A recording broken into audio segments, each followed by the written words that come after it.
یہ زندگی میں وہ ٹائم ہوتا ہے، اور پردیس میں رہنے والا اپنی زندگی دے کر پیسہ کماتا ہے، اور جب پیسہ آ جاتا ہے زندگی نہیں رہتی۔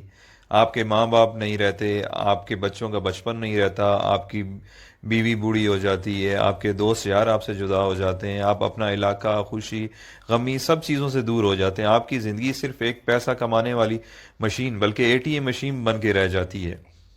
آپ مہینے کے مہینے اس سے پیسے نکالتے ہیں اور گھر بھیج دیتے ہیں، یہ آپ کی زندگی ہے۔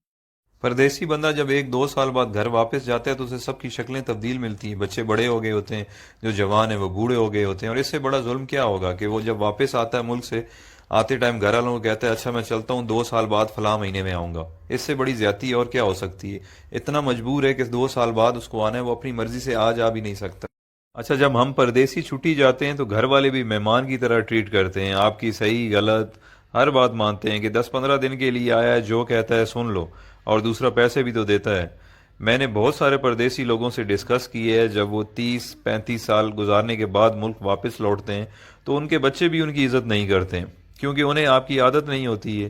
وہ کچھ دن بعد کہنے لگے کہ ابا باہر ہی ٹھیک تھا، ہر وقت روکتا ہے ٹوکتا ہے، یہ نہ کرو وہ نہ کرو۔ بیوی بھی اب اتنی عزت نہیں کرے گی کیونکہ آپ بوڑھے ہو چکے ہیں اور پیسے بھی نہیں کماتے۔ یہ ساری چیزیں اتنی جلدی آپ کو ہضم نہیں ہوں گی، کیونکہ جب آپ پردیس سے آتے تھے تو آپ کو منسٹر جیسا پروٹوکول ملتا تھا، جو اب واپس آنے پر نہیں ملے گا۔ آپ کچھ دن تو ان سب لوگوں سے لڑیں گے کہ میں نے آپ کے لیے زندگی ملک سے باہر گزار دی، میں نے یہ کیا میں نے وہ کیا، بٹ سب نے یہی کہنا ہے کہ آپ نے کچھ نہیں کیا، بلکہ آپ کی وجہ سے ان کی زندگی خراب ہو گئی ہے۔ فائنلی دل برداشتہ ہو کر آپ نے ایک کونا پکڑ لینا ہے، بیٹھ کے سوچتے رہنا ہے کہ میرے ساتھ ہوا کیا ہے، میں نے کیا کیا ہے۔ اس دوران لوگ آپ کو پاگل نہیں تو کم از کم یہ کہنا ضرور شروع کر دیں گے کہ بڈھا کھسکا ہوا ہے، اس کی باتوں پہ زیادہ دھیان نہ دیا کریں۔ آخرکار لوگوں کے بیہیویئر رویوں کو سوچتے سوچتے آپ حقیقت میں پاگل ہو جائیں گے اور اپنے خالق حقیقی سے جا ملیں گے۔ یہ ہے پردیسیوں کی زندگی کی سٹوری، جس میں خود بھی شامل ہوں۔ جو پردیس میں رہتے ہیں وہ میری باتوں کو اچھی طرح سمجھ رہے ہوں گے، کیونکہ جس پہ گزرتی ہے وہی جانتا ہے۔ اب آپ مجھے بتائیں اچھا فیصلہ کیا ہے؟ ایک طرف پیسہ، صرف پیسہ اور صرف پیسہ ہے، اور دوسری طرف زندگی جس میں ماں باپ ہیں، بچے ہیں، بیوی ہے، دوست یار ہیں، اپنا ملک ہے، سب کچھ ہے۔ اللہ تعالیٰ نے ہمیں اتنے عظیم لیڈرز دیے تھے جن کی وجہ سے ہمیں اپنا ملک مل گیا، بٹ اس کے بعد بدقسمتی سے ہمیں اتنے بے ضمیر لیڈرز ملے ہیں کہ ہم اس ملک میں رہ نہیں سکتے۔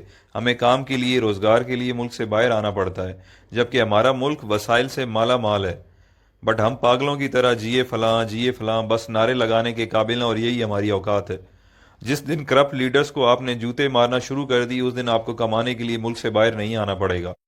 یہ کرپٹ لیڈرز اپنی اولاد کی غیر موجودگی میں علاج تک نہیں کرواتے، اور ایمانداری سے پردیس میں ایک محنت مزدوری کرنے والا غریب انسان اپنے ماں باپ کے جنازے پہ نہیں پہنچ سکتا۔ آپ کبھی تجربے کے طور پر 1 گھنٹہ انٹرنیشنل ایئرپورٹ پر ارائیول اور ڈپارچر میں گزار لیں، آپ لوگوں کو اندازہ ہو جائے گا کہ پردیس میں رہنے والے اور ان کے گھر والے کس تکلیف سے گزر رہے ہیں۔ یہ ساری باتیں کرنے کا مقصد ہرگز یہ نہیں ہے کہ میرے پردیسی بھائی آج ہی نوکری چھوڑ دیں اور اپنے ملک واپس چلے جائیں۔